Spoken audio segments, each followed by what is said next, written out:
Bueno, buenos días.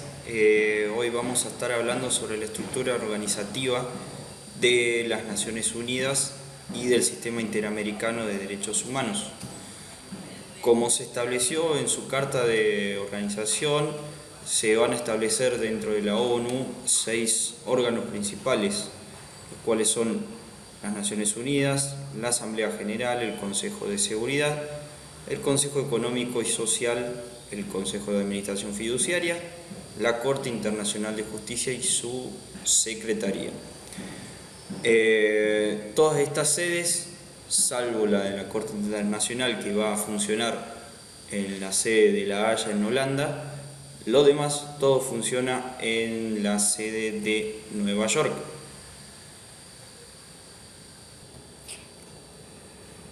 Muy buenos días, yo le voy a hablar acerca de la Asamblea General. La Asamblea General está compuesta por 192 Estados miembros, cada uno de los cuales tienen derecho a un voto. Se trata de deliberar sobre cuestiones importantes, relaciones con la paz y la seguridad, la admisión de nuevos miembros y las cuestiones presupuestarias. Ahí también se adoptan las decisiones con una mayoría de 2/3 de las asambleas. Las decisiones sobre las otras cuestiones se adoptan por mayoría simple.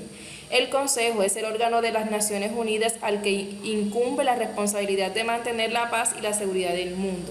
El Consejo se compone de 5 miembros permanentes, que son China, los Estados Unidos de América, Francia, el Reino Unido y la Federación de Rusia, y 10 elegidos por la Asamblea General por un periodo de 2 años. Las funciones y poderes son: primero, considerar los principios de la cooperación en el mantenimiento de la paz y de la seguridad internacionales, incluidos los principios que rigen el desarme y la regulación de los armamentos, y hacer recomendaciones al respecto, entre otros. Periodo de sesiones. De acuerdo con la resolución 57-301 de la Asamblea General del 13 de marzo del 2003, la Asamblea General se reunirá actualmente en periodos ordinarios de sesiones a partir del martes de la tercera semana de septiembre, contando desde la primera semana en que haya al menos un día hábil. En la misma resolución, la Asamblea General decidió que su debate general comience el martes siguiente de la inauguración de su periodo ordinario de sesiones y se celebre sin interrupción durante un periodo de 9 días hábiles. En cada periodo ordinario de sesiones se elige un nuevo presidente, a 21 vicepresidentes y los presidentes de sus 6 comisiones principales. Periodo extraordinario de sesiones. Además, existen también periodos ordinarios. La Asamblea también puede reunirse en periodos extraordinarios de sesiones a solicitud del Consejo de Seguridad, bien sea de una mayoría de los miembros de las Naciones Unidas o un miembro si la mayoría está de acuerdo. Y por otro lado, también se puede convocar a un periodo extraordinario de sesiones de emergencia a 24 horas. Que es recibida la solicitud del Consejo de Seguridad, aprobada por el voto de 9 de los miembros de dicho Consejo. Bueno, buenas tardes. Yo vengo a hablar sobre el Consejo de Seguridad. El Consejo de Seguridad es el órgano de las Naciones Unidas cuya responsabilidad primordial es el mantenimiento de la paz y la seguridad. Conforme a la Carta de las Naciones Unidas, los Estados miembros están obligados a aceptar y cumplir las decisiones del Consejo, mientras que los otros órganos solo pueden hacer recomendaciones. El Consejo de Seguridad está compuesto por 15 miembros, de los cuales 5 son permanentes y 10 son elegidos por la Asamblea General por un periodo de 2 años. Funciones y poderes: mantener la paz y la seguridad internacional de conformidad con los propósitos y principios de Naciones Unidas, investigar toda controversia o situación que pueda crear fricción internacional, recomendar métodos de ajuste de tales controversias o condiciones de arreglo, formular planes para el establecimiento de un sistema de reglamento, entender una acción militar contra un agresor, recomendar a las funciones de administración fiduciaria de las Naciones Unidas en zonas estratégicas. Votación y derecho de veto. Cada miembro del Consejo tiene un voto y las decisiones se toman por voto afirmativo de por lo menos 9 de los 15 miembros. Cuando se trata de cuestiones de fondo, se requiere que además de los 9 votos afirmativos no exista ningún voto de 5 miembros permanentes. Contra esa es la regla de la unanimidad de las grandes potencias, conocida comúnmente como el derecho de veto. En esta situación, si uno de los miembros permanentes no está de acuerdo con una decisión, puede emitir un voto negativo, vetando o bloqueando dicha decisión. Todos los miembros permanentes han ejercido su poder de veto. En alguna ocasión, en caso de que algún miembro permanente no apoye alguna decisión, quedará bloqueado a abstenerse en la votación.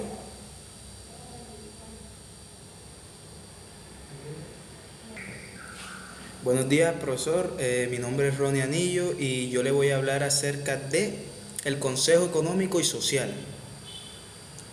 Si bien el Consejo Económico y Social es el órgano que coordina la labor económica y social de las Naciones Unidas y de las instituciones y órganos especializados que conforman el sistema de las Naciones Unidas.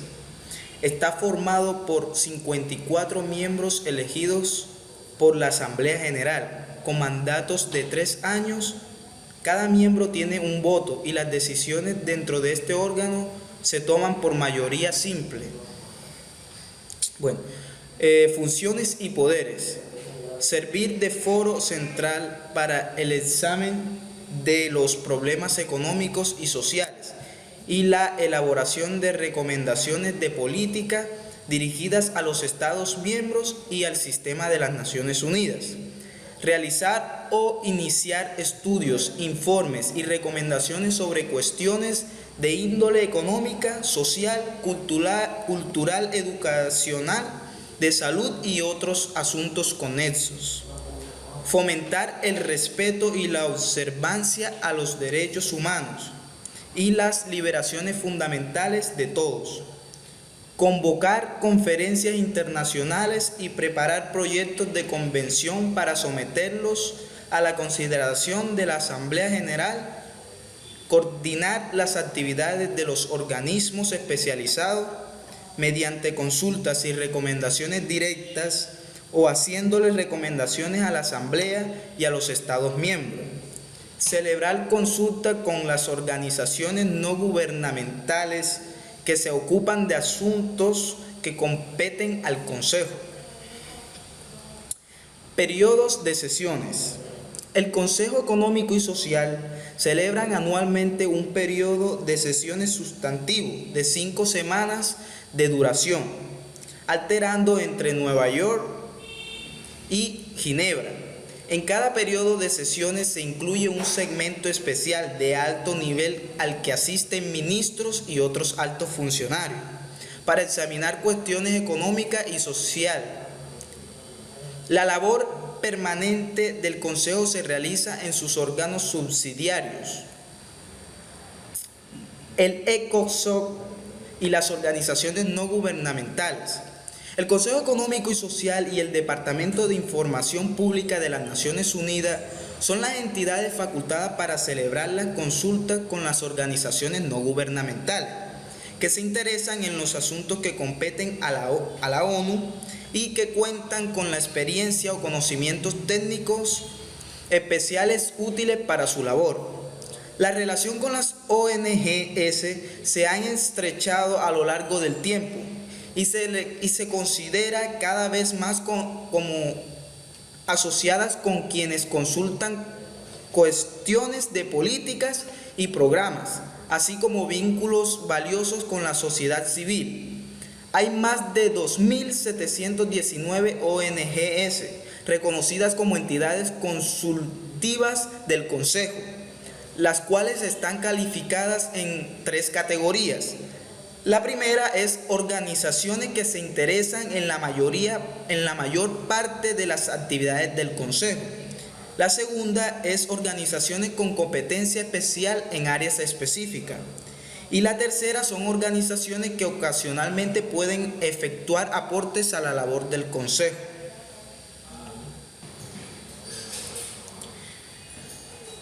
Consejo de Administración Fiduciaria.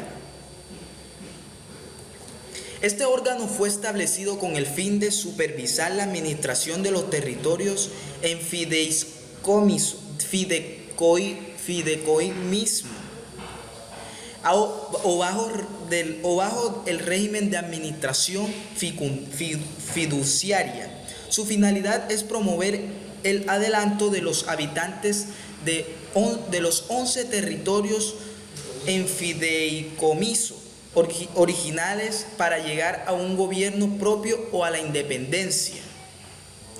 El Consejo de Administración Fiduciaria está constituido por los 5 miembros permanentes del Consejo de Seguridad: China, los Estados Unidos, la Federación de Rusia, Francia y el Reino Unido. Bueno, ahora me toca hablar sobre la Corte Internacional de Justicia.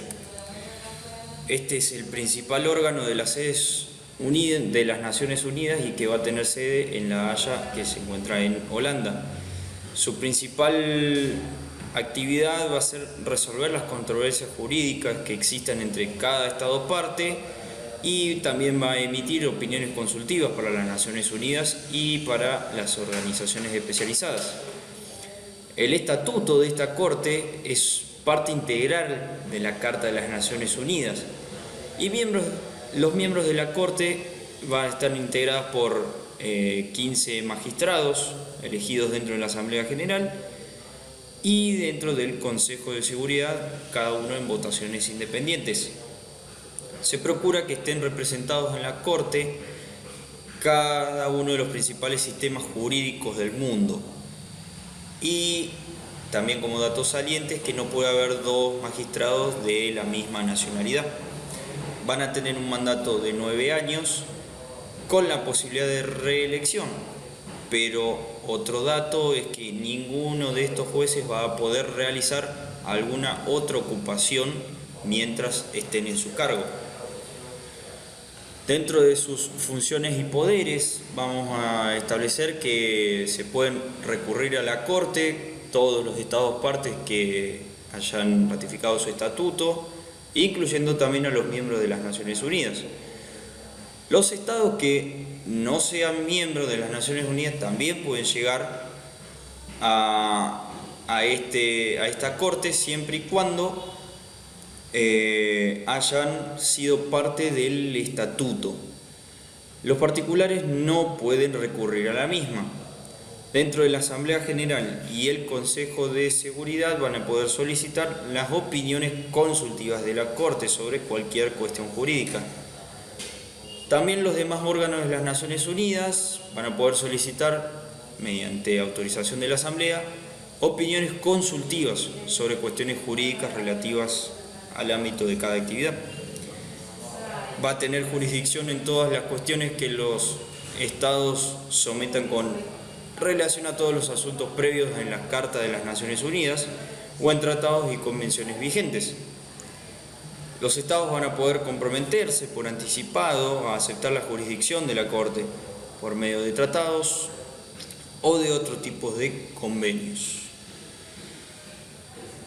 Lo más central que tiene esta Corte y su estatuto es su artículo 38, porque va a incidir también en la forma de decisión de la Corte. Este artículo 38 establece que la Corte va a decidir sus resoluciones de controversias en base a las convenciones internacionales que establecen las reglas reconocidas por estados litigantes, la costumbre internacional o jurisprudencia como prueba de la práctica, los principios jurídicos reconocidos por cada nación y las decisiones judiciales y enseñanza de los estudiosos más calificados. Lo que vale aclarar es que ese orden sí o sí debe ser respetado. Y en cuanto a su periodo de sesiones, por lo común va a celebrar sesiones plenarias, pero también puede constituir unidades más pequeñas a solicitud de las partes. Las sentencias dictadas por la Corte van a ser de pleno y la Corte también va a tener una sala de asuntos ambientales y constituye todos los años una sala de procedimientos sumarios. Bueno, ahora vamos a analizar ahora el Sistema Interamericano de Derechos Humanos, que se divide en dos sesiones, una que se vive en la Corte Interamericana de Derechos Humanos y la otra que se vive en la Comisión Interamericana de Derechos Humanos. La Comisión Interamericana de Derechos Humanos Está conformada por la CIDH, que está integrada por 7 personas elegidas a título personal por la Asamblea General de la organización y deben ser personas de alta autoridad moral reconocida en materia de derechos humanos. La duración de su mandato es de 4 años, renovable por un único periodo adicional. La directiva de la comisión está compuesta por un cargo de presidente, primer vicepresidente y segundo a vicepresidente, con un mandato de 1 año, pudiendo ser respectivamente reelegidos a una sola vez en cada periodo de 4 años.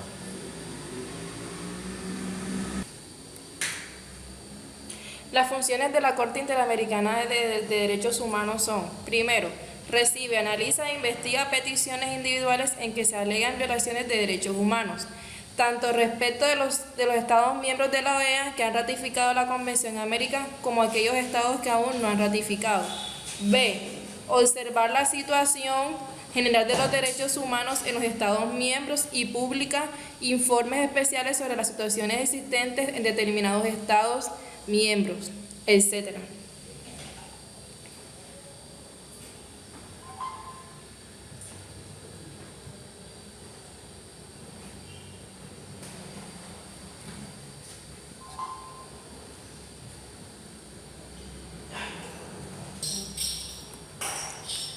Bueno, yo ahora les voy a hablar sobre el reglamento. El título 1 del reglamento hace referencia a la organización de la CIDH y consta de 5 capítulos que contienen las normas sobre la naturaleza y composición de la comisión, sus miembros, la directiva, la secretaría ejecutiva y el funcionamiento de la CID. El título 2 consta de 6 capítulos, los cuales establecen las disposiciones generales aplicables al procedimiento ante la CIDH, a las peticiones referentes a los estados partes de la Convención Americana, a las peticiones referentes a los estados que no son parte en la Convención Americana, a las observaciones in loco conducidas por la comisión al informe anual y a otros informes, y a la aceleración de audiencias sobre peticiones o casos y aquellas de carácter general. El título 3 del reglamento se refiere a los delegados, asesores, testigos y expertos, y el capítulo 2 regula el procedimiento a seguir cuando la CID decide llevar un caso ante la Corte, de conformidad con el artículo 61 de la Convención Americana. Por último, el título 4 establece las disposiciones finales referente a la interpretación del reglamento, su modificación y entrada en vigor. Bueno, por último vamos a hablar sobre la Corte Interamericana de Derechos Humanos, la cual va a estar integrada por 7 jueces o juezas elegidos a título personal entre los juristas de la más alta autoridad moral y de reconocida competencia en materia de derechos humanos, los cuales van a tener que reunir las condiciones requeridas para el ejercicio de estas elevadas funciones judiciales, conforme a la ley de cada estado del cual sean nacionales o del estado que los vaya a postular como candidatos. Estos jueces van a ser electos por un mandato de 6 años y van a contar con una sola reelección.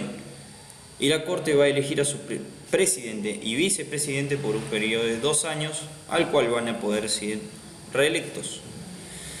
En cuanto a las funciones que tiene esta Corte, su estatuto va a establecer que es una institución judicial autónoma, cuyo objetivo va a ser la aplicación e interpretación de la Convención Americana de Derechos Humanos. Para cumplir este objetivo, la Corte va a tener 2 funciones, uno jurisdiccional y el otro va a ser una función consultiva. Lo jurisdiccional se va a regir por las disposiciones de los artículos 61, 62, 63 y también del artículo 64 de la Convención Americana. En cuanto a lo jurisdiccional, solo la Comisión y los estados, parte de la Convención Americana, que hubieran reconocido esta competencia de la Corte, van a estar autorizados para someter a su decisión un caso relativo de interpretación o aplicación de esta convención, a condición de que se haya agotado todo el procedimiento que debe tener lugar ante esta comisión y también lo que está previsto entre los artículos 48 y 50 del instrumento. En cuanto a la función consultiva de la Corte, la Convención Americana prevé en su artículo 64 que en cualquier Estado miembro de la organización puede realizar consultas a la Corte acerca de interpretación de esta convención o de otros tratados concernientes a la protección de derechos humanos. Este derecho de consulta se hace extensivo también a lo que cada uno les compete a los órganos que están enumerados dentro del artículo 53.